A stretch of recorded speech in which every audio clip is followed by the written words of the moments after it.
history and still has that history with his name next to it. Good morning, everyone. It's 9:30 right now. Welcome back to CW Iowa Live, and we love our friends from the Y, Jackie. That's right, and February is an important month because you have an annual campaign going on, Ruth, that we need to know about today, and you have the guy kind of leading the charge next to me over here, Clarence Hudson. So Ruth, get us started. What is the annual campaign with the YMCA? Sure. Well, everybody's familiar with the Y, our gyms, our pools, our athletic programs. What a lot of people don't realize is that the Y is a nonprofit organization. In fact, it's one of the oldest nonprofit organizations in Iowa. We've been around for 149 years as of this year. And the things we do in the community are supported by donors to a great extent. You know, we have members who pay to belong to the Y, but for all the programs we do in the community and provide at no charge, we rely on donors. And February is the month when we have our campaign. Our volunteers go out and make calls, and we tell people about the Y, our mission, what we do in the community, and how they can help. So February is the month, campaign month. That's right. Do you have a goal for this month? We do. Our goal this year for campaign. Chuckling over here. We have a goal, all right. Okay. Yes. Our goal is $1,529,000. Just for the month of February? Well, for this year, for 2017. Oh, for the year. Okay. So no, was it $1,529,000? That's a nice round number. How in the world did you come up with that? Well, we raised $1.5 million last year, and so we set our sights just a little bit higher. You want to amp it up just a little bit. That's right. Last year we gave $2.2 million in financial assistance to more than 18,000 people in our community.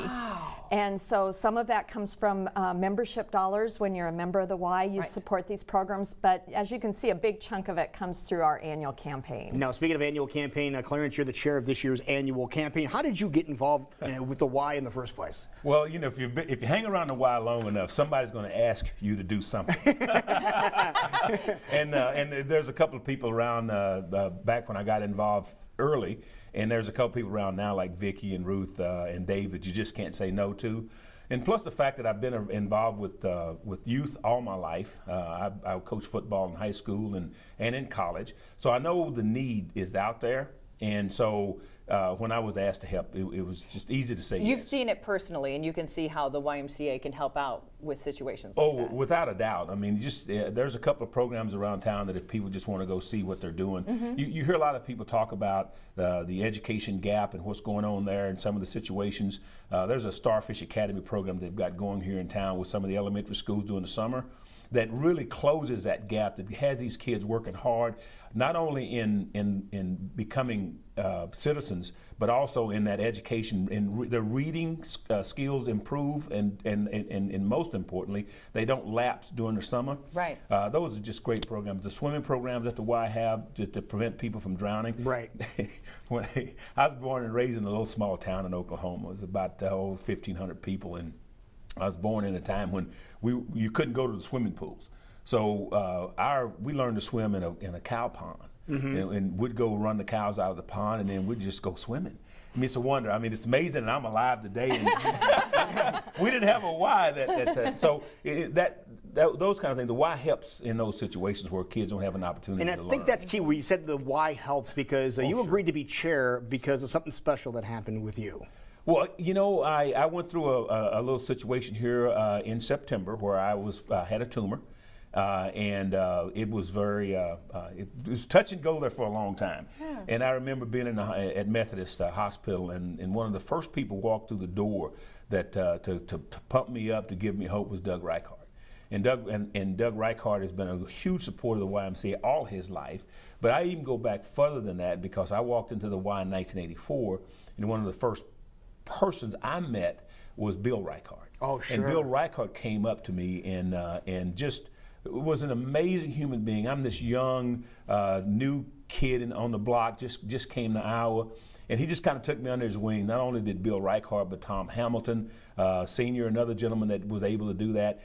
And as an executive at Ruan Transportation, they kind of shepherded me around the community, and I opened a lot of doors for me that would not have been opened without those gentlemen just opening up their heart and being the kind of people they are. And those are the kind of folks you run into at the YMCA. No question about it. So it's important for the community to support the Y, is what you're saying. Oh, it's it's terribly important, because what people don't understand is all the things that the Y does. I mean, we're more than just a gym. We're more than just a swim and exercise location. We really help a lot of people in this community. And as Ruth mentioned here just a few minutes ago, is that no one is turned away from the YMCA for lack of funds. Now, Ruth, Clarence was talking about some wonderful programs, Right. but there's even more that you could talk about this morning. Sure. He talked about Starfish Academy, which is the summer enrichment program for kids from low-income areas who are at the greatest risk for losing those academic skills over the summer. And so the program that has kids come in, they get academic enrichment, they get lunch, they get time to socialize, and we really see the evidence that these programs work because those reading skills go up. Our fatherhood initiative, which I think we've talked about here on the show, for men who want to have better relationships with their kids, be more connected, more engaged fathers, and it helps give them the skills to do that. We see kids do better when they have a father's presence in their life. These men pay more child support when they're more connected to their kids. The ones that come out of situations where they've been in the justice system or incarcerated, they're less likely to reoffend when they have that strong relationship with their kids. And we have the evidence, we have the numbers to show that these programs work in the community. Girls on the Run is another program that we've had here on the show and talked about. The hundreds of young women who are gaining confidence, who are becoming more joyful, more ready to become young women through that program. Almost half of them receive financial assistance to participate in that program, and that comes from the dollars donated to the Y by donors. And how wonderful that they see that not only a wonderful organization supports them, but as you saw in those photos there, the community supporting them as well with that wonderful thing that you do. Okay, we're halfway through the month, and where are we standing now with the fundraising campaign? How are we doing so far? Well, we're going to find out Friday. Every Friday during the month of February, we have kind of a check-in breakfast. All the branches send their campaign chairs, and they report in where they are with pledges.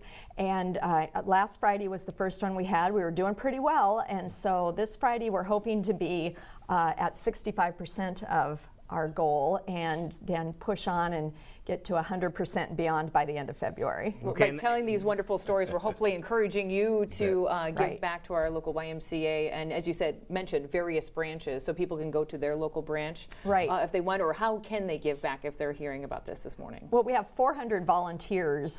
Clarence is heading them up as the chair, but there are 400 volunteers across the community who are going out making calls on people. So if you're called on by a volunteer, kind of listen to what they have to say, look deep, see if you can make a pledge to the Y. But if you're not called on by someone and you just want to support the Y and give, you can go to our website, dmymca.org, and there's a button there that says give. You can watch some videos of people who are giving little testimonials about what the Y's done in their life, or for them to help them. And you can give online, or there's a phone number you can call, and you can just call us and see about making a donation as well. All right, well, we wish you the very best luck. What else is going on at the Y this time? Oh, wow, we're busy. We've extended our membership promotion, so you have just a little less than a week. It ends Sunday. No joiner fee to join the Y right now, so that's a $50 savings. So now's a great time to come in and do that. And that's through Sunday. Okay, so take advantage of that and help out the Y. And Clarence, I would imagine in a situation like this, no amount is too small if people are just wanting to give back to their community in this way. Exactly. One of the things that I know Ruth knows, and I know that there's about 4,500 donors currently right now. There's 600 to 700,000 people in the community. If the 700,000 that haven't given yet just sends in $1, that's 700,000. I mean, wow. I mean, just think about that. $1 to the YMCA. And of course, the YMCA is in a lot of communities. We're in Waukee, we're in South Des Moines, we're in downtown, we're in Ankeny, we're in Boone, we got the Y Camp. I mean, so it's not just one area. We encompass the whole city. I think there's something like 60,000 members of the YMCA right now. So even if those members just gave $1, that's 60,000. So there's a lot of ways to give, and there's a lot of things to think about when you want to give.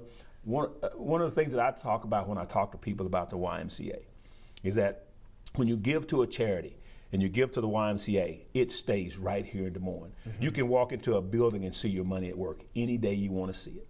Yeah, when you wonderful. give to the Y here locally too, you're helping more than just that one place that you may have given the money to. You're helping all the groups that are right here. Right, and a lot of it is, in addition to programs, is just scholarships. We, as Clarence said, we strive not to turn anybody away for inability to pay. So come into the Y, even if you're a student or you're, you don't think you have the income to afford it, come in and talk to us. And we have generous donors who want to make sure that everybody gets a chance to be healthier and to give back to the community. You can make it work. Wonderful. That's right. So you might be hearing from Clarence or one of his Yes. wonderful volunteers very soon. If not, please head over to the website. Ruth, remind us what the website one more time. dmymca.org. Wonderful. And please give if you can. And thank you for being Thank here. you. Thank you, guys. 9:41 you. right now, and we will be right back. And when we return, folks, it'll be time for totally serious news and something fun you can do with your iPhone. That's coming up next.